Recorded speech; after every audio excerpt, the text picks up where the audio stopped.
Assalamualaikum warahmatullahi wabarakatuh. Perkenalkan, nama saya Muhammad Rafista dengan NIM 13124000068.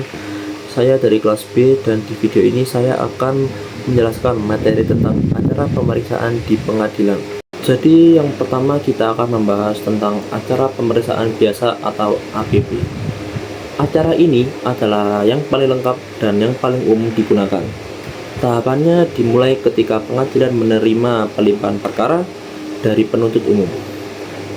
Ketua pengadilan kemudian menunjuk hakim dan menetapkan hari sidang. Pada hari sidang, hakim membuka sidang. Kemudian, penuntut umum membacakan surat dakwaan.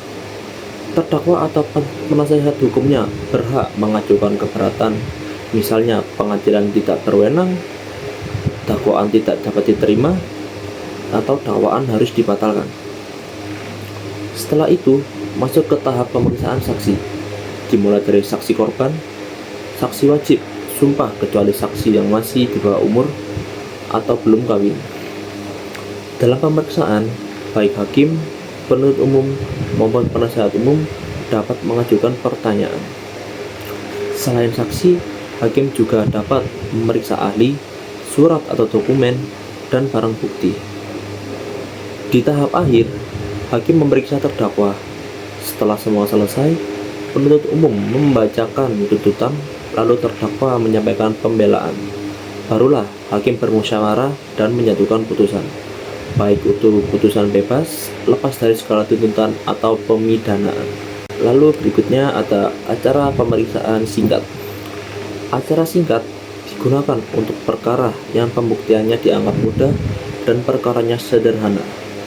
Terdapat beberapa ketentuan yang berlaku dalam pemeriksaan biasa, berlaku juga dalam acara pemeriksaan singkat, kecuali ada 5. Yang pertama, tidak perlu ada surat pelimpahan perkara. Lalu yang kedua, penuntut umum menghadapkan terdakwa, saksi ahli, juru bahasa kalau ada, dan barang bukti yang diperlukan. Sebagai pengganti surat dakwaan, penuntut umum memberitahukan dengan lisan dari catatannya kepada terdakwa mengenai tindak pidana yang didakwakan. Yang keempat, putusan tidak dibuat secara khusus, cukup dicatat dalam berita acara sidang, hakim cukup memberikan petikannya. Lalu yang terakhir, hakim dapat memerintahkan penuntut umum untuk dilakukan pemeriksaan tambahan. Yang ketiga ada acara pemeriksaan cepat. Di dalam acara pemeriksaan cepat ini terdapat 2 bagian. Yang pertama ada tindak pidana ringan atau tipiring, lalu yang kedua ada pelanggaran lalu lintas jalan. Acara pemeriksaan tindak pidana ringan, acara ini digunakan untuk pidana yang ancamannya pidana di bawah 3 bulan. Pada tipe ini, penyidik atas kuasa penuntut umum langsung membawa terdakwa, saksi, ahli, dan barang bukti ke pengadilan tanpa kehadiran penuntut umum. Saksi biasanya tidak disumpah kecuali hakim menganggap perlu. Putusan dicatat dalam buku register dan tidak ada berita acara sidang.